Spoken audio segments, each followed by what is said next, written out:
Hello, my dear friend. How are you? I'm sure that you will be the healthy. मेरे प्यारे दोस्तों, कैसे हो आप लोग? मैं सोचता हूँ कि आप लोग स्वस्थ होंगे और स्वस्थ रह करके आप समय के महत्व को पहचान रहे होंगे। क्योंकि जब समय बदलता है तो हमें भी बदलना होता है, और यदि हम नहीं बदल पाए तो समय समय के साथ हमें जो समय की नज़ाकत होती है, ठीक है, उससे हमें बाहर कर देता है। क्लियर? तो आज समय बहुत तेज गति से बदल रहा है। पढ़ने और पढ़ाने का जो दृष्टिकोण है वो चेंज हो रहा है। ठीक है, हम परंपरागत रास्ते पर चल करके अब सफलता की ओर नहीं बढ़ पाएंगे। तो ऐसी स्थिति में हमें चाहिए कि हम टेक्नोलॉजी का भरपूर भरपूर प्रयोग करें। और आज का क्लास, ठीक है, उसी दिशा में उठने वाला एक छोटा सा कदम है। मुझे पूरा विश्वास है कि हम अपने उद्देश्य में सफल होंगे। क्लियर? ठीक है ना? और देखिए, इसके पीछे हमारा उद्देश्य है कि किसी कही गई बात को या किसी भी घटना को, चाहे वो कितनी भी टफ हो, उसे अत्यधिक इजी बनाकर आपके ब्रेन पर डाल देना, ताकि आपके अंदर चिंतन का विकास हो सके। क्योंकि कोई चीज़ें अगर ब्रेन पर है ही नहीं, हमारे मस्तिष्क पटल पर है ही नहीं, तो हमारे अंदर सोच का विकास हो ही नहीं सकता। और यदि हमारे अंदर सोच का विकास नहीं है तो निश्चय मानिए हमें मौलिकता नहीं आ पाएगी। और अगर हम मौलिक नहीं बन पाए तो परीक्षक के द्वारा या, ठीक है, एग्जामिनी के द्वारा, ठीक है, क्या लिखा जाएगा और क्या एग्जामिनर चेंज करेगा, इसमें बड़ा अंतर हो जाएगा। ठीक है, क्लियर ना? तो अब हम लोग सीखते हैं, अपना पहला टॉपिक ले आते हैं और देखते हैं। आप कमेंट करिएगा, बताइएगा कि हम कितना सफल रहे हैं।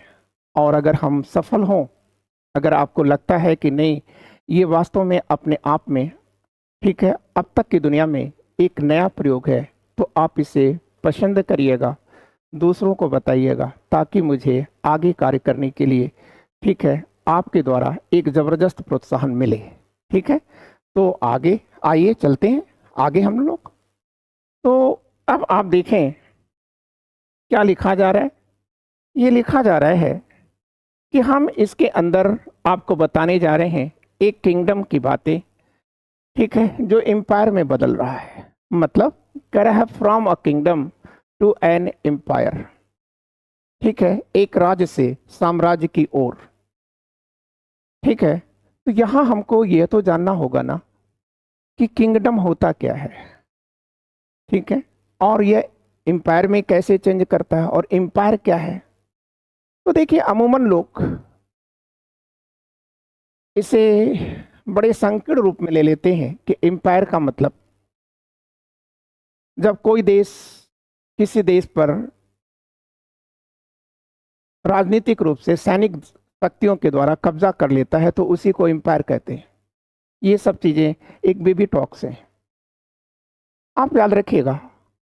आज हम माने कि हमारे ऊपर कोई विदेशी सत्ता शासन नहीं कर रही है, ठीक है, हम किसी के गुलाम नहीं रहे, परंतु क्या आप मेरी इस बात से सहमत नहीं हैं कि आज हम लोग सांस्कृतिक रूप से गुलाम बन चुके हैं या बनते चले जा रहे हैं। हमारी स्वतंत्रता, हमारी निजता आज सब कुछ समाप्त हो रही है, और हम लोग इंटरनेट के आगोश में फंस करके अपनी रीति रिवाज को, अपनी सभ्यता और संस्कृति को, ठीक है, पुनः पाश्चात्य हाथों में गुलाम करते चले जा रहे हैं। ठीक है, तो यह भी एक इम्पीरियलिज्म है, यह भी एक एम्पायर है। ठीक है, दूर बैठकर जब अपनी सभ्यता और संस्कृति या अपने कल्चर को दूसरों के ऊपर थोप दिया जाए, ठीक है, तो ये भी एक गुलामी ही है, ये भी एक कल्चरल, ठीक है, एम्पायर की स्थापना है। ठीक है, आज देखिए आप, आज पैसा हमारा होता है, लेकिन खर्च करने के लिए हमें अनुमति उनसे लेनी होती है। ठीक है, आप देख रहे हैं बैंकिंग की जो व्यवस्थाएं हैं, आप मोबाइल उठाते हैं और फट से पैसा ट्रांसफ़र कर देते हैं। और अभी कुछ ही दिन पहले आपने देखा था कि किस प्रकार से माइक्रोसॉफ्ट ने, ठीक है, कि असफलताओं ने, ठीक है, हमें क्या किया था, ठीक है, निहत्था बना दिया था। सपोज करिए यही चीज़ अगर थोड़ी देर के लिए हो जाए, व्यापक हो जाए, तो आप याद रखिएगा हमारी स्थिति क्या होगी। ठीक है, तो हम उसी चीज़ की चर्चा करेंगे, लेकिन आपको बेस देते हुए चलेंगे। ठीक है, तो यह एक टेक्नोलॉजी का भरपूर प्रयोग किया गया और आप इसको एंजॉय करें और हमें भी प्रोत्साहित करें, ताकि हम आपके बीच में बेहतर से बेहतर करने के लिए आगे आएं। ठीक है, दमित सोच लेकर के न तो क्लास करें न जीवन को जिएं। ठीक है, क्लियर? बहुत ही संकीर्ण सोच, ठीक है, आपको कैसे आप सोच सकते हैं कि वह आपको एक बड़ी दुनिया में, ठीक है, व्हेल की तरह से तैरने के लिए व्यवस्था देगा, या आप गरुड़ पक्षी की तरह से इस स्वतंत्र आकाश में कभी विचरण नहीं कर सकते। ठीक है, तो आइए चलते हैं हम। तो सबसे पहले हम आपको बताएंगे कि देखिए हम आपके बीच में क्या देने जा रहे हैं। तो सबसे पहले कंटेंट ले आते हैं। कंटेंट में हम आपको क्या बताएंगे? पहला पॉइंट बताएंगे कि एम्पायर वर्सेस किंगडम, इस पर चर्चा करेंगे। फिर हम दूसरी बात आपको एम्पायर बताएंगे, फिर तीसरी बात आपको किंगडम बताएंगे, चौथी बात हम आपके बीच में क्या करेंगे, डेवलपमेंट की बात करेंगे, पांचवी बात क्या करेंगे, सिल्क रूट की बात करेंगे, छठी बात आपको डायनेस्टी समझाएंगे, सातवीं बात में हम इसे कंक्लूजन लेंगे। ठीक है, और उसके बाद हम फिर दूसरे टॉपिक पर आ जाएंगे। ठीक है, तो आइए हम पहला टॉपिक आपके बीच में शेयर करते हैं। तो वो है किंगडम वर्सेस एम्पायर। ठीक है, क्लियर? तो फिर हम इसमें जानते हैं कि क्या है अंतर। वर्सेस मतलब अंतर से है, बनाम से है। तो सबसे पहले आप देख रहे हैं आपके सामने आ चुका है किंगडम। किंगडम का मतलब क्या हुआ? राजा, अरे सॉरी, राज्य। ठीक है, राज्य। और इसमें हम कितने पॉइंट पर चर्चा करने जा रहे हैं? तो हम कहेंगे कि सर देखो, हम लोग जो चर्चा करने जा रहे हैं वो पहली चीज साइज एंड शेप पर चर्चा करने जा रहे हैं। ठीक है, साइज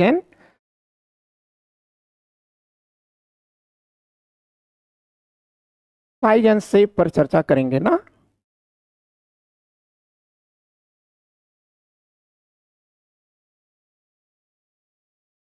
तो देखिए अगर हम साइज एंड शेप की बातें करें तो यहां पर आप देखेंगे कि साइज एंड शेप जो है ये इनका कैसा है। तो आप कहोगे कि सर ये बहुत स्मॉल है सर। फिर करा स्कोप क्या है इसका? तो जाहिर सी बात है कि जब ये बहुत छोटे हैं तो ऐसी स्थिति में इनका स्कोप भी बहुत कम है। क्लियर? अब एम्पायर के बारे में इसी के सामने आप जान लें कि एम्पायर क्या है। तो आप कहोगे कि सर अनेक किंगडम के मिलने से, ठीक है, जो व्यवस्था उत्पन्न होती है सर, वही एम्पायर है। ठीक है, तो इसका मतलब किंगडम प्लस किंगडम कर दें हम। ठीक है, बहुत सारे किंगडम मिला दीजिए तो ये किस में बदल जाएगा? एम्पायर में बदल जाएगा। तो इसका मतलब एम्पायर क्या होगा? तो आप कहोगे कि सर एम्पायर का मतलब होता है कि सर ये बहुत ही लार्ज होता है। जब लार्ज है तो जाहिर सी बात है कि इसका स्कोप भी बड़ा होगा। ठीक है, फिर कर है गवर्नेंस। तो जाहिर सी बात है कि यहाँ का जो राजा है, वो यहाँ का जो शासक है वो राजा है, मोनार्च है, राजा है, किंग है। ठीक है, और इसकी जो व्यवस्था है उसी को मोनार्चियल सिस्टम कहा जाता है। ठीक है, राजतंत्रात्मक व्यवस्था कहा जाता है। जाहिर सी बात है कि एक राजा है, उसकी थोड़ी सी जनता है, थोड़ा सा भूभाग है, तो यहाँ पर जो गवर्नेंस होगा वो बड़ा ही सिंपल होगा। ठीक है, बहुत ही ज़्यादा सिंपल होगा। ठीक है ना? और इसके साथ साथ एक बात और भी आएगी कि यहाँ पर जो एम्पायर आएगा, ये एम्पायर कैसा होगा? तो आप कहेंगे ये जो किंग है ये ट्रांसफॉर्म कर जाएगा, बदल जाएगा। किस में बदल जाएगा? तो आप कहोगे कि सर ये एम्पायर है तो ये एम्पायर में बदल जाएगा। ठीक है ना। ये एम्परर में बदल जाएगा, मतलब ये जो राजा है ये सम्राट में बदल जाएगा, और इसकी जो व्यवस्था होगी यहाँ सिंपल थी और यहाँ पर आकर के कॉम्प्लेक्स में बदल जाएगी, ठीक है ना। ये चीजें आपने देखा। फिर कह रहा है कि कल्चरल यूनिटी क्या है, तो जाहिर सी बात है कि ये थोड़े से लोग हैं, ठीक है, कुछ गांव मिलकर बना है, ठीक है, छोटे मोटी बाजार हैं यहाँ पर। तो इसका मतलब है कि यहाँ की जो कल्चरल यूनिटी होगी वो कैसी होगी, तो आप कहोगे कि सर सब में एक रीत रिवाज है, एक बोली और भाषा है, एक मान्यताएं हैं लोगों में, ठीक है। लेकिन जब यहाँ अनेक किंगडम मिलकर के बन रहा है तो इसका मतलब यह है कि यहाँ पर कल्चरल डाइवर्सिटी पाई जा रही है, ठीक है। इसका मतलब जो यूनिटी है ना, ये यूनिटी किस में चेंज कर गई, तो आप कहोगे कि सर यह डाइवर्सिटी में बदल जाती है, ठीक है। अब हम आगे की बातें करते हैं। तो आगे की अगर हम बातें करें तो एक एग्जाम्पल के रूप में हम लोग देखना चाहेंगे कि किंगडम में देखिए आप, ये रोमन किंगडम कभी था जो काफी बाद में ये एम्पायर में बदलेगा। फिर अगर आप देखें तो ये ब्रिटेन किंगडम है, ब्रिटेन बहुत छोटा सा था। फिर आप ये देखिए यह फ्रांस है, ठीक है, फ्रांस भी क्या है, ये भी एक किंगडम में था, ठीक है। और इसी प्रकार से अगर हम बात करें एम्पायर की तो देखिए यही किंगडम ये जब एम्पायर में बदलता है तो इसके पीछे वॉर दिखाया जा रहा है, ठीक है। ये देखिए ब्रिटेन का एम्पायर दिखाया जा रहा है, ठीक है, और ये है ऑटोमन एम्पायर, ठीक है ना। तो मतलब ये भव्यता इनके अंदर आती जा रही है। और यहाँ पर आप देख रहे हैं कि जो राजा हैं वो बड़े सिंपल से हैं, लेकिन यहाँ पर ये बड़े भव्य होते चले जा रहे हैं, ठीक है। अब हम इसके आगे चलते हैं। तो अगला जो हमारा हेडिंग आएगी वो है the evolution of Magadha from iron discoveries to birth of empire. मतलब कह रहा है कि जो मगध का एम्पायर है ना, वो कैसे लोहे की खोज के साथ एम्पायर में कैसे बदल रहा है। मतलब इनिशियली मगध क्या था, वो एक किंगडम था। शुरुआत में प्रारंभ में मगध क्या था, एक छोटा सा राज्य था, राजा था वहाँ का, ठीक है, क्लियर। लेकिन समय बदला और समय बदलने के साथ ही वह किंगडम एम्पायर में चेंज करता है। कैसे चेंज करेगा, लोहे की खोज के द्वारा, ठीक है। तो हम इस पर भी चर्चा करेंगे। तो आप देख रहे होंगे ये आपके बीच में क्या दिखाया जा रहा है, ये कह रहा है ये मगध है सर, ठीक है। अब ये मगध किस में चेंज कर रहा है, तो कह रहा है कि मगध ट्रांसफॉर्म कर रहा है, ठीक है।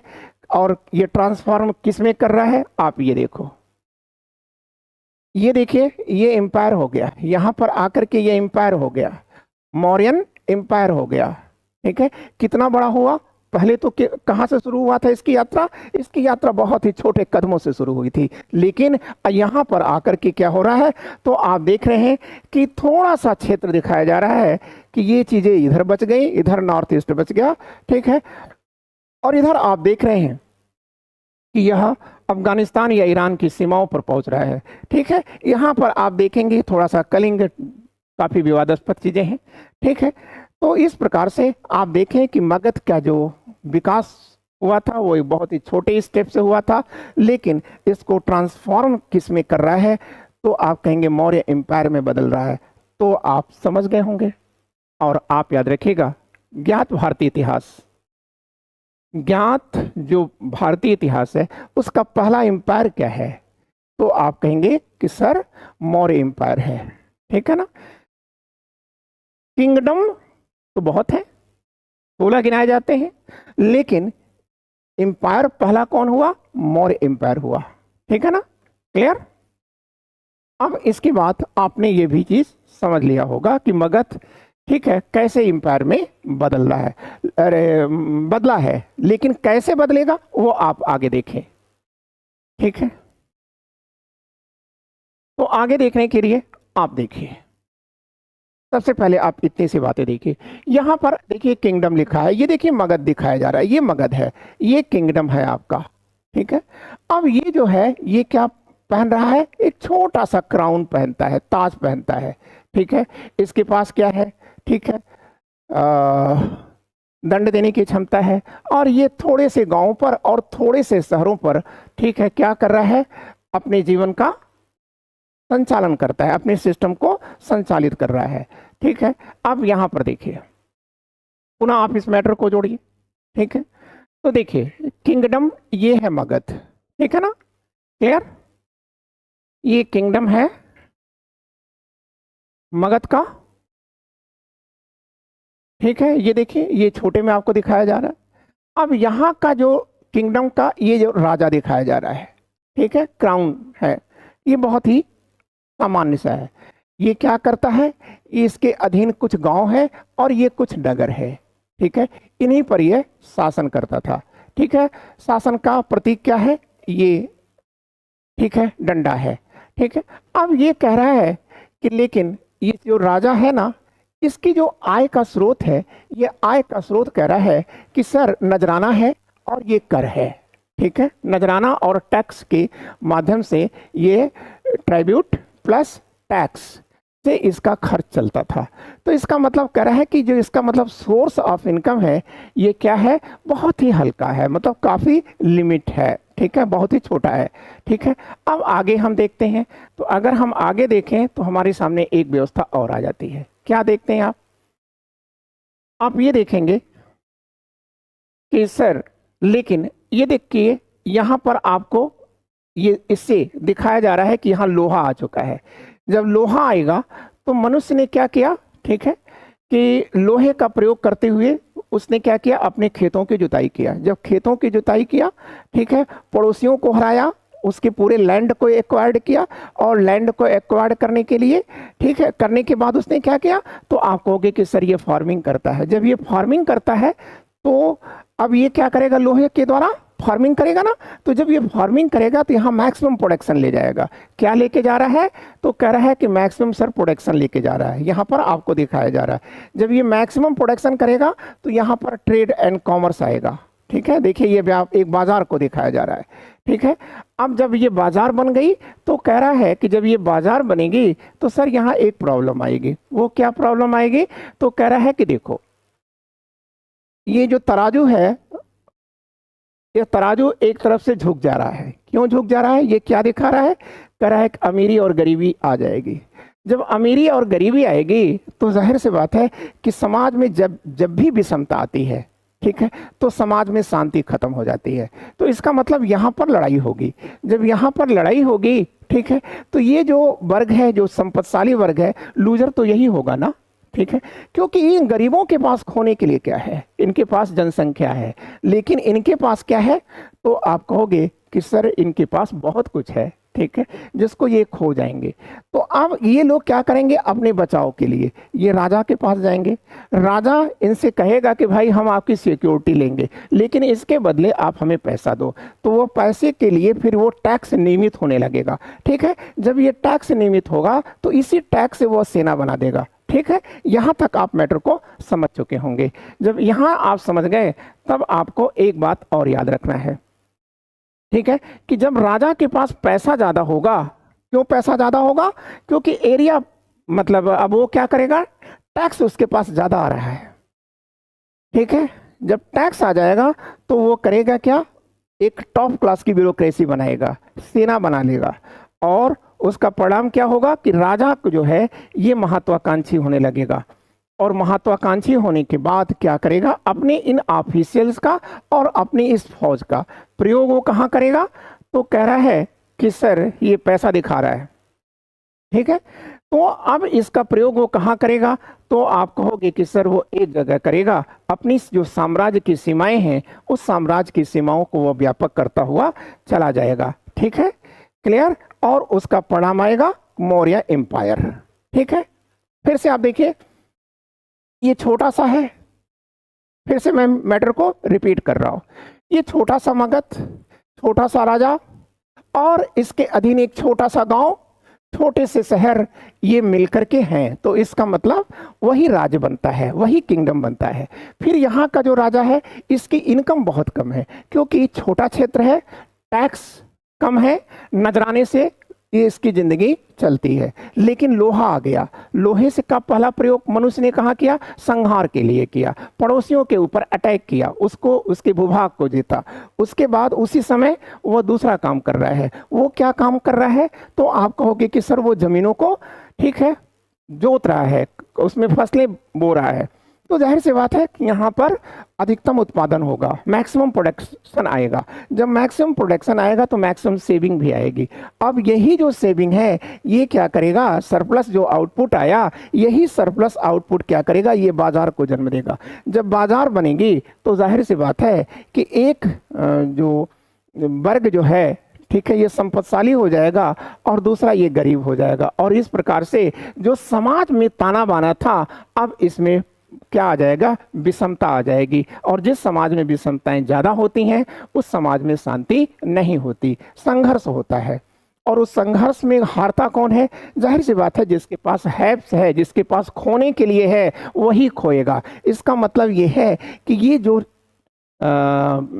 प्रॉस्परस क्लास है, धनवान वर्ग है, ये बहुत कुछ खोने लगेगा। तो यह अपनी सिक्योरिटी के लिए राजन के पास पहुंचेगा, आवाज देगा। राजन इसकी सिक्योरिटी के बदले पैसा मांगेगा और ये पैसा नियमित हो जाएगा। और यही नियमित पैसा किसको जन्म देगा, तो आप कहोगे कि सर सेना को जन्म देगा। ठीक है, अब राजा सेना आ गई, सेना आ गई तो वह टैक्स को बड़ी आसानी से वसूल लेगा। ठीक है, अब उसका परिणाम क्या होगा कि राजा जो है एक ऑफिशियल वर्ग का निर्माण कर लेगा। ठीक है, क्लियर। और परिणाम क्या होगा, उसके पास बहुत ज्यादा कैश आ जाएगा। जब ये कैश आएगा तो आप जानते हो जब व्यक्ति की महत्वाकांक्षाएं बढ़ती हैं तो उसके पीछे होता है पैसा। ठीक है, और जब पैसा ज्यादा होता है तो महत्वाकांक्षाएं ज्यादा हो जाती हैं। और जब महत्वाकांक्षाएं ज्यादा हो जाती हैं तो व्यक्ति को दूसरे की शांति से कोई लेना देना नहीं होता। ठीक है, अब वो क्या करेगा, ठीक है, लगातार ये अपनी सीमाओं का विस्तार करता हुआ चला जाएगा, जैसा कि आप देख रहे हैं यहां दिखाया जा रहा है। और इसी विस्तार का परिणाम क्या है, आप कहोगे मौर्य एम्पायर। इस प्रकार से मौर्य डायनेस्टी, ठीक है, मौर्य एम्पायर भारत का पहला एम्पायर है। ठीक है ना, तो मगध से चले थे और मौर्य एम्पायर पर आ गए। ठीक है, क्लियर। मैं सोचता हूं कि आप बेहतर तरीके से समझ चुके होंगे। आइए हम और आगे चलते हैं। अब देखिए, कह रहा है कि ये जो एम्पायर है इसको बढ़ाने में, ठीक है, एक रास्ते की बड़ी भूमिका थी और वो रास्ता था व्यापारिक मार्ग। ठीक है, जिसे हम लोग क्या कहते हैं, सिल्क रूट कहते हैं। अब ये सिल्क रूट कहाँ से निकल रहा है, तो कह रहा है देखो ये लिखा है चाइना, ये देखो चाइना दिखा रहा है। ठीक है, फिर ये देखिए यहीं से चाइना से ये सिल्क रूट निकल रहा है, फिर इंडिया में एंटर कर रहा है। इंडिया से क्या कर रहा है, वो ईरान को एंटर कर रहा है, पर्सिया लिखा हुआ है। और पर्सिया से एंटर करते हुए वो कहाँ जा रहा है, तो आप कहोगे यूरोप में घुस जा रहा है सर। और वहाँ यूरोप में जा करके रोमन जो एम्पायर है वहाँ पहुँच जाता है। ठीक है, अब इसके बाद हम इसी चीज को दूसरे रूप में दिखा रहे हैं आपके बीच में। ठीक है, ये देखिए कैसे कैसे चल रहा है। तो जब चाइना से चलेगा तो इसका मतलब सिल्क रूट पर चाइना का कब्जा होगा। ठीक है, ये देखिए चाइना का कब्जा हो गया इस सिल्क रूट पर। ठीक है, और जब ये सिल्क रूट इंडिया में आएगा तो आप ये देखिए ये कनिष्क का इस पर कब्जा हो गया। ठीक है, या भारतीय राजाओं का इस पर कब्जा हो रहा है। इसके बाद आप देखें ईरान में पहुंचा तो ईरान के राजाओं का कब्जा हो गया। और फिर क्या हुआ, यह रोमन लोग हैं, ठीक है, इनका इस रूट पर कब्जा था। ठीक है, इस प्रकार से व्यापार और व्यवसाय जितना बढ़ता जा रहा है, आप कहोगे कि सर महत्वाकांक्षाएं उतनी बढ़ती जा रही हैं और सर अमीरी और गरीबी के बीच अंतर उतना बढ़ता जा रहा है और समाज में विषमताएं बढ़ती जा रही हैं, समाज में शांति व्यवस्थाएं ये खत्म हो रही हैं। ठीक है, और अब आगे हम चलते हैं। तो आगे हम आपको बताना चाहते हैं, वो पोर्शन हमने खत्म कर दिया, किंगडम आपको समझा दिया, एम्पायर भी समझा दिया। और मैं सोचता हूं कि आप बेहतर तरीके से समझ चुके होंगे। आप जरूर लिखिएगा, ठीक है, क्योंकि वह मेरे लिए एक प्रोत्साहन और प्रेरणा होगा। ठीक है, अब यहाँ देखें ये डायनेस्टीज हैं। डायनेस्टीज आप बार बार रटते हो, ठीक है, लेकिन अगर एग्जैक्टली बोल दिया जाए कि आप डायनेस्टीज को डिफाइन कर दो तो आप नहीं कर पाते हो। ठीक है, तो डायनेस्टी जिसे हम वंश कहते हैं, उसे क्या होता है वंश, तो आप कहोगे कि सब एक ही परिवार के अनेक सदस्य, ठीक है, अलग अलग समय पर, ठीक है, जब वह कंटिन्यूअस राजा या राज करते रहे तो सर उसे को डायनेस्टी कहते हैं। ठीक है, क्लियर, ये चीजें आपको दिखाया जा रहा है। ठीक है, अब इसी चीज को हम एक एग्जाम्पल से आपके बीच में दिखा रहे हैं। देखिए ये मौर्य डायनेस्टी है। ठीक है, मौर्य डायनेस्टी है ना। तो इसकी चीज को अब हम आपके बीच में ले आ रहे हैं कि डायनेस्टी क्या होता है। ठीक है, तो अगर हम डायनेस्टी आपको समझाना चाहें तो आप देखिए,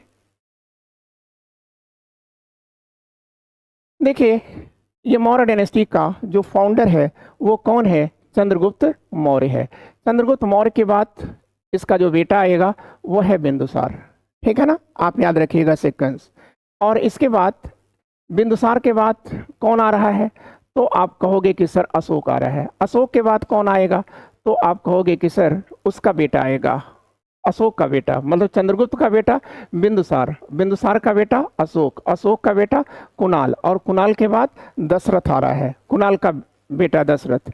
अब ये चीज देखिए, दशरथ के बाद कौन आ रहा है? तो संप्रति आ रहा है। ठीक है, संप्रति में थोड़ा आप एक चीज लिख लीजिएगा।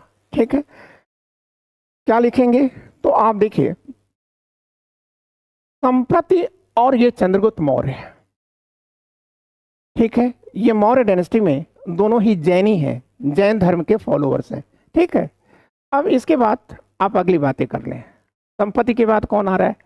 तो सालिशोक आ रहा है। ठीक है, एक ही परिवार है।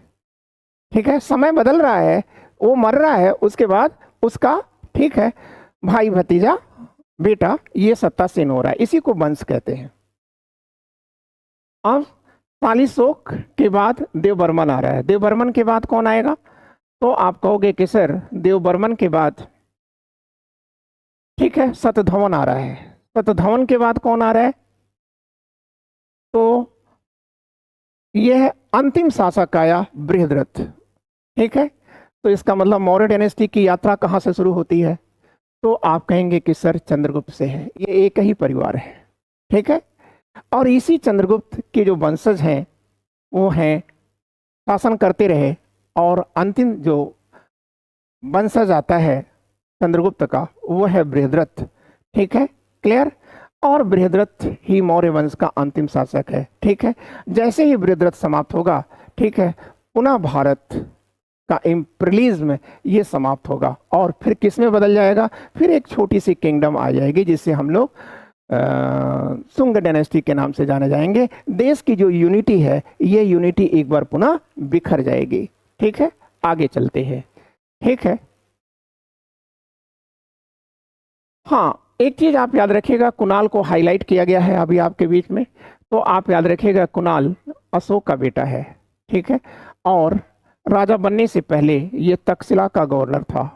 ठीक है ना, तक्षशिला का गवर्नर था, और इसकी दोनों आंखें निकाल दी गई थी। ठीक है ना, क्लियर? तो यह एक मौर्य डायनेस्टी का, ठीक है, अंधा शासक था। लेकिन आपको याद रखना होगा कि अशोक उस समय सम्राट था, एम्परर था, लेकिन जब कुणाल तक्षशिला में होने वाले गमन को नहीं रोक पाया, ठीक है, तो वहाँ की जो तक्षशिला की जो मिनिस्ट्री थी, काउंसिल ऑफ मिनिस्टर्स थे, उसने क्या किया कि दंड के स्वरूप में कुणाल की दोनों आंखें निकालने का निर्देश दिया था। ठीक है, सम्राट अशोक ने कोई हस्तक्षेप नहीं किया था, और इस प्रकार से सम्राट अशोक ने यह सिद्ध किया था कि व्यक्ति कभी बड़ा नहीं होता। ठीक है, बड़ा क्या होता है? रूल ऑफ लॉ, कानून, इक्वालिटी बिफोर लॉ। ठीक है, आप समझ गए होंगे, कानून के समझ समता, और ठीक है, कानून के समक्ष समता, इक्वालिटी बिफोर लॉ। ठीक है, उसके कानून के सामने सभी समान हैं। ठीक है, तो ये चीजें आप फॉलो कर गए।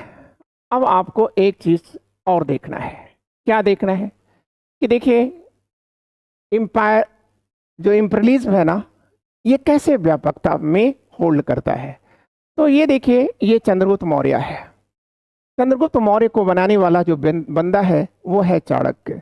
अब ये चाणक्य की जो के बारे में जो जानकारी मिलती है वो एक चीज से मिलती है, और वो क्या है? तो आप कहोगे कि सर वो है, ठीक है, अर्थशास्त्र। अर्थशास्त्र किसकी कृति मानी जाती है? तो आप कहोगे कि सर ये आचार्य कौटिल्य की मानी जाती है। ठीक है, अब इसी ने क्या किया था कि चंद्रगुप्त मौर्य को, ठीक है, प्रशिक्षित किया है। कहाँ लाकर प्रशिक्षित किया है? अपनी यूनिवर्सिटी में, जिस यूनिवर्सिटी में वो शिक्षक था, और वो यूनिवर्सिटी क्या थी? तक्षशिला यूनिवर्सिटी थी। तक्षशिला यूनिवर्सिटी में उसने क्या किया है कि इनको प्रशिक्षित किया है, अरे सॉरी पढ़ाया लिखाया है।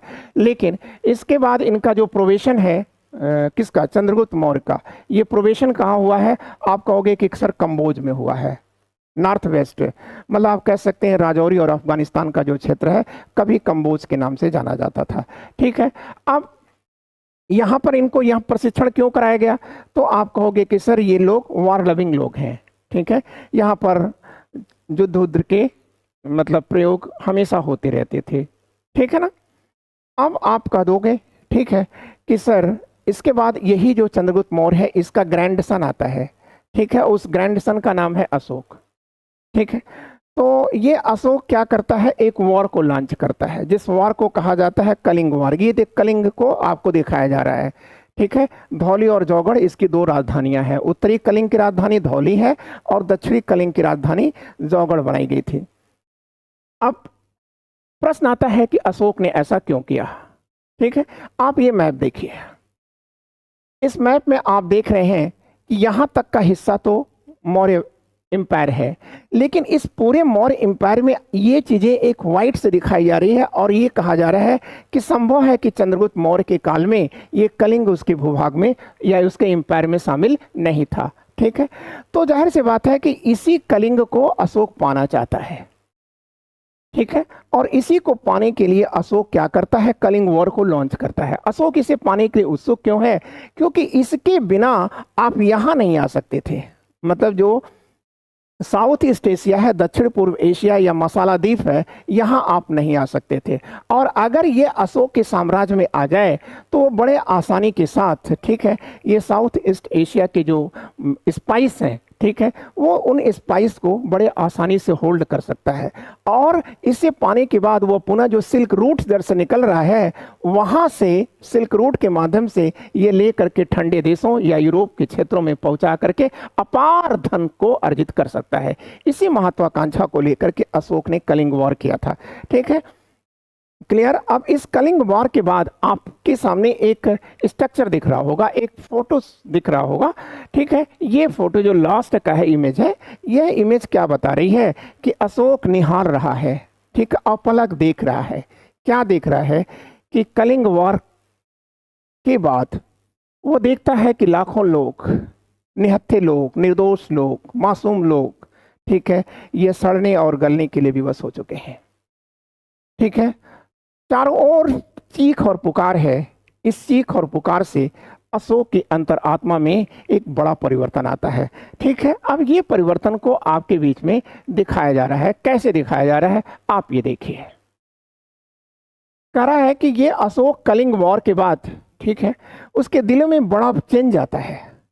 ठीक है, और फिर क्या करता है, वो अपने अधिकारियों की एक बैठक बुलाता है और उसमें उपदेश देता है कि देखो, ये जो वॉर होता है ना, वॉर से जो एम्पायर बनता है ना, यह अच्छी बात नहीं है।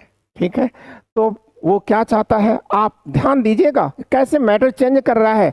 आपको याद रखना होगा कि पॉलिटिकल इंपीरियलिज्म के स्थान पर राजनीतिक साम्राज्यवाद अब किस साम्राज्यवाद में बदल रहा है, तो आप कहेंगे कि सर अब ये कल्चरल इंपीरियलिज्म में बदल रहा है। ठीक है, अशोक कहता है कि नहीं, हम धम्म विजय करेंगे, हम शांति की विजय करेंगे। ठीक है, हम अब लोगों के तन पर और लोगों की भूभाग पर विजय प्राप्त नहीं करेंगे। ठीक है, और इसी चीज को अशोक यहाँ पर कलिंग के बाद, ठीक है, खड़ा होकर के क्या कर रहा है, अपने अधिकारियों को संबोधित कर रहा है। क्या संबोधन में कर रहा है, वो धम्म को वह उपदेश दे रहा है। ठीक है, और धम्म का उपदेश देते समय वो कहता है कि देखो, सत्य ही जय है, सत्यमेव जयते। और इसकी पुष्टि कहाँ से होती है, तो आप कहोगे कि सर इसकी पुष्टि होती है सारनाथ अभिलेख से। और इसकी पुष्टि कहाँ से होती है, अशोक के 13वें शिलालेख से। ठीक है, क्लियर। अशोक असाधारण किंग था। अशोक दुनिया के जो राजा हैं उनसे अलग था। कैसे अलग है, क्योंकि यह पहला राजा है जिसने अपने जनता को अपने कर्तव्य को बताने के लिए, उनके अधिकारों को बताने के लिए, राजाओं के अधिकारों को, ठीक है, बताने के लिए, जनता के अधिकारों और कर्तव्यों को बताने के लिए, ठीक है, वो क्या करता है, आप कहेंगे कि सर पिलर एडिक्ट्स का, ठीक है, या आप कह सकते हैं कि पत्थरों पर अमर इबारतों को खुदवाता है। ठीक है, फिर अशोक का ये रामपुरवा का अभिलेख है जो वर्तमान में राष्ट्रपति भवन के प्रांगण में है। इसमें वह क्या कहना चाहता है, इसमें वह एक ऑक्स या आप कह सकते हैं बुल की आकृति बता करके वो बताना चाहता है कि नहीं, आप इनको स्लाइट मत करिए, इनकी आप कुर्बानी मत करिए, इनको आप सेक्रीफाइस मत करिए, ठीक है, क्योंकि जब ये रहेंगे तभी आपको समृद्धि देंगे, ठीक है। फिर अशोक अपने मैसेज में कहता है, ठीक है, यहाँ पर लोगों को समझाता है सत्य के रास्ते पे चलो और क्या है, इनकी रक्षा करो, ठीक है। फिर कहता है, ठीक है, कि देखो ये जो गरीब हैं, लाचार लोग हैं, जो आपके दास हैं, इनको आप किराए की स्थिति में मत छोड़ो, ठीक है, इनके साथ आप सद्व्यवहार करो, ठीक है, क्लियर। और फिर यहाँ पर वो आप देख रहे हैं कि दो धर्मों को दिखाया जा रहा है, दो विचार दिखाए जा रहे हैं, इन संघर्षों को वह समाप्त करना चाहता है। अशोक क्या सोचता है, अशोक ये सोचने लगता है, ठीक है, देखिए यह एक कल्चरल इंपीरियलिज्म कैसे बदलेगा। अशोक ये सोचने लगता है कि वास्तव में इस देश में या साम्राज्य में अशांति कब होती है, जब लोग अपनी अपनी धार्मिक मान्यताओं को, अपने अपने विचार को दूसरे के विचार के ऊपर थोपना चाहते हैं, तो वास्तव में वहीं से संघर्ष होता है, ठीक है, जिसे हम सांप्रदायिक दंगे भी कहते हैं, ठीक है। तो ऐसी स्थिति में अशोक इसे रोकने के लिए एक अधिकारी बनाता है और उस अधिकारी का नाम है धम्म महामात्र, ठीक है। और इस धम्म महामात्र की नियुक्ति की सूचना भी वह अपने पांचवें रॉक मेजर रॉक एडिक्ट्स में देता है, पांचवें आप कह सकते हैं मेजर बृहद शिलालेख में देता है, ठीक है। और इसको निर्देश देता है कि वह साम्राज्य का दौरा करे, ठीक है, लोगों को समझाए और धम्म का ज्ञान दे, ठीक है, क्लियर। और धम्म वास्तव में है क्या, तो आप कह सकते हैं कि सर ये कोई धर्म नहीं है सर, ठीक है, ये क्या है, तो आप कहेंगे कि सर ये जीवन जीने की एक शैली है सर, ठीक है, कर्तव्य है सर, ठीक है, लोगों को कर्तव्य करने की ओर ले जाना चाहता है, ठीक है। अब यहाँ पर आप याद रखिएगा, रोमला थापर जैसे इतिहासकार कहते हैं कि वास्तव में अशोक ऐसा कह करके, ठीक है, अपनी जनता को अफीम के नशे में डाल देना चाहता है, ठीक है, और फिर अपने साम्राज्य को व्यापक करके, ठीक है, अपने आने वाली पीढ़ियों के लिए एक शांतिमय साम्राज्य छोड़ना चाहता है, ठीक है। तो यहाँ से अब आप देखेंगे कि कल्चरल इंपीरियलिज्म कलिंग के युद्ध के बाद शुरू होता है। अब कल्चरल इंपीरियलिज्म की पहली जो शुरुआत होती है वो मिशनरी से होती है, और हमें ये कहने में फक्र है कि इंडिया पहला कंट्री है जिसने धार्मिक मिशनरियों को बनाया है। और ये देखिए, ये कल्चरल इंपीरियलिज्म के तहत अशोक ने अपने बेटे महेंद्र और अपनी बेटी संघमित्रा को श्रीलंका में, ये देखिए, बोधि वृक्ष की शाखाओं को लेकर के जाता है। और अशोक के प्रयत्नों का परिणाम था कि आप जानते हैं कि श्रीलंका एक बौद्धिस्ट राष्ट्र बन जाता है, ठीक है। जो आज आप चीन देख रहे हैं, ठीक है, वह चीन क्या है, वहीं की ही आज चीन भी बौद्धिस्ट है, जापान भी बौद्धिस्ट है, कोरिया भी बौद्धिस्ट है, वियतनाम भी बौद्धिस्ट है। ये सब जो देश आप देख रहे हैं बौद्धिस्ट, ये आज नहीं बने हैं, ठीक है, अपितु आप कह सकते हैं कलिंग के वॉर के बाद अशोक का जो धम्म था, उस धम्म की जो बिगुल बजाया गया, उसी की लंबी प्रक्रिया का परिणाम है, ठीक है, इन देशों में, ठीक है, सभ्यता और संस्कृति पर, ठीक है, बौद्ध धर्म का प्रभाव, ठीक है। इसके बाद एक इंपीरियलिज्म और होता है, ठीक है, तो वो क्या है कि ये देखिए मेगास्थनीज आता है। जब मेगास्थनीज आता है तो जाहिर सी बात है कि इसी के साथ दूतों का आदान प्रदान शुरू होता है। मेगास्थनीज भारत कहाँ से आता है, पाटलिपुत्र कहाँ से आता है, तो आप कहेंगे सर आर्कोसिया से आता है। और आर्कोसिया में वो किसका राजदूत है, सेलुकस निकेटर का राजदूत है, और फिर वहीं से चल करके ये पाटलिपुत्र को आता है, ठीक है। तो आपने एक चीज देखा कि इस प्रकार से, ठीक है, अशोक के जो धर्मदूत हैं वो विभिन्न क्षेत्रों में, विभिन्न, ठीक है, देशों में जाते हैं और एक कल्चरल इंपीरियलिज्म का निर्माण करते हैं, ठीक है। और इसी के साथ आज का मैटर आपके लास्ट फेज में चल रहा है। अब आप देखें, ठीक है, कह रहा है Ashoka's message to his subject. Ashoka का अपनी जनता को दिया गया निर्देश क्या है, ठीक है, क्लियर, कैसे वो अच्छी बातों को करके लोगों को अपनी तरफ आकर्षित करेगा, ठीक है। तो कह रहा है, और आकर्षित करके क्या करेगा, अपनी सोच को, जो अपनी सोच है वो उनकी सोच में बदल देगा, ठीक है ना, क्लियर। तो ये भी एक इंपीरियलिज्म है, ठीक है। तो आप देखिए Ashoka message to his subject, मतलब अशोक का, ठीक है, अपनी जनता को दिया गया संदेश क्या है? कहता है कि देखो ये बीमार जब लोग होते हैं तो तुम लोग उनको ठीक करने के लिए क्या करते हो? कर्मकांड करते हो, मनौती मानते हो, उसमें पैसे फूकते हो, ठीक है ना? तो कहता है देखो ये सब गलत बात है। जब तो शादी विवाह होता है, शादी विवाह में तुम जो है जो रिचुअल्स करते हो, जो कर्मकांड करते हो, वो करा सब बेकार की बातें हैं, ठीक है। फिर ये कहता है कि जो अपनी मनौती को पूरा करने के लिए ये सोचते हो कि मैं ऐसा कर दूंगा तो मुझे जन्नत मिलेगी। अशोक कहता है कि नहीं सर, ऐसा नहीं हो सकता। किसी बेगुनाह और बेजुबान जानवर की कुर्बानी करके आप अपने गुनाहों से मुक्त नहीं हो सकते, ठीक है, ठीक है, बल्कि आप एक और क्राइम कर जाते हो। तो ऐसी स्थिति में अशोक कहता है ये भी बुरा है। थोड़ा सा हम लोग इसे आज भी जोड़ ले, आज से भी जोड़ ले। तो अगर हम अशोक के शब्दों में आ जाएं तो ये कह सकते हैं कि ये जो आप बर्थडे के समय जो संस्कार करते हो और ये से जो कर्मकांड करते हो, जो पैसे बहाते हो, ठीक है, वो सब बेकार की चीजें हैं। तो फिर अशोक कहता अच्छा क्या है? जब ये सब कुछ साहब बेकार है, यूजलेस है, तो फिर साहब फ्रूटफुल क्या है? ठीक है, तो कहता देखो फ्रूटफुल तो ये है, दी जा रहे हैं क्या कि आप अपने नौकरों के साथ, ठीक है, अपने दासों और अपने सेवकों के साथ बेहतर व्यवहार करिए, ठीक है, एक तो ये बता देता है। फिर कहता है रिस्पेक्टिंग वंस एल्डर, और कह रहा है कि जो वृद्ध लोग हैं उनको आप सम्मान दीजिए। Treating all creatures with compassion, सब जितने भी प्राणी हैं उनके साथ आप दया भाव रखिए, ठीक है। फिर कह रहा है giving gift to Brahmins and monk, जो ये ब्राह्मण्स हैं, जो ये श्रमण हैं, ठीक है, इनको आप क्या करिए, भिक्षा दीजिए, ठीक है। ऐसा करके अशोक क्या कहना चाह रहा है? ताकि जो मॉन्क्स उसके चल रहे हैं, उसकी जो मिशनरीज जा रही हैं, बहुत बड़ी संख्या में अशोक ने मिशनरीज को भेजा, ठीक है। तो उन मिशनरियों को, ठीक है, खाने पीने और रहने की समस्याएं ना हो पाए, इसलिए अशोक वो अपने मैसेज में लिखाता है। Third rock, major rock edicts में अशोक ऐसा लिखता है, कहता है it is both wrong to praise one's own religion और क्रिटिसाइज अनदर्स।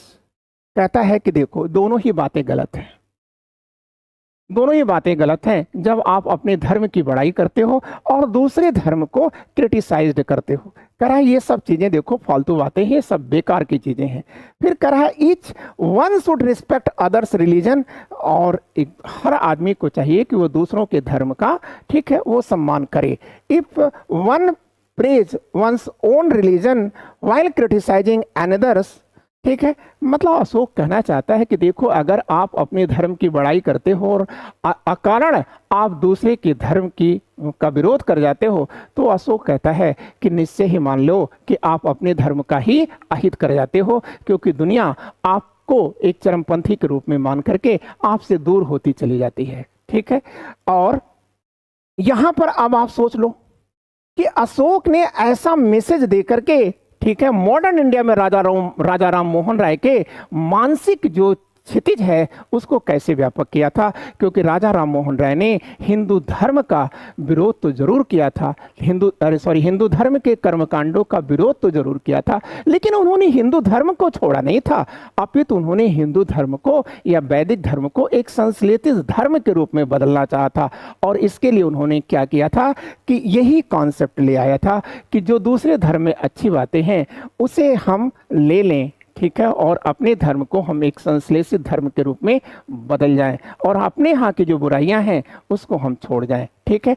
तो अगर ऐसी सोच दुनिया के धर्मों के लोग अपना लें तो आप याद रखिएगा जमी को जन्नत में बदलने से कोई रोक नहीं सकता है, ठीक है। Therefore one should try to understand the main idea of others religion and respected. और इस प्रकार से, ठीक है, हर व्यक्ति को चाहिए, ठीक है, कि वह अपने धर्म का सम्मान करे और दूसरों के धर्म को भी सम्मान दे। इसका मतलब आप यहाँ देख रहे हैं कि अशोक किधर बढ़ रहा है? आप कहेंगे महावीर स्वामी की तरफ बढ़ रहा है, जिसमें अशोक कहता है कि जिए और जीने दो, ठीक है। बुद्धिजीवी वर्ग का कभी भी कोई एक सोच में वो बध करके नहीं रहता, ठीक है। इसलिए अशोक एक बुद्धिजीवी शासक है, ठीक है। आज इतना ही, थैंक यू। आप लिखिएगा हम कितने सफल रहे, ठीक है। Thank you, great good day.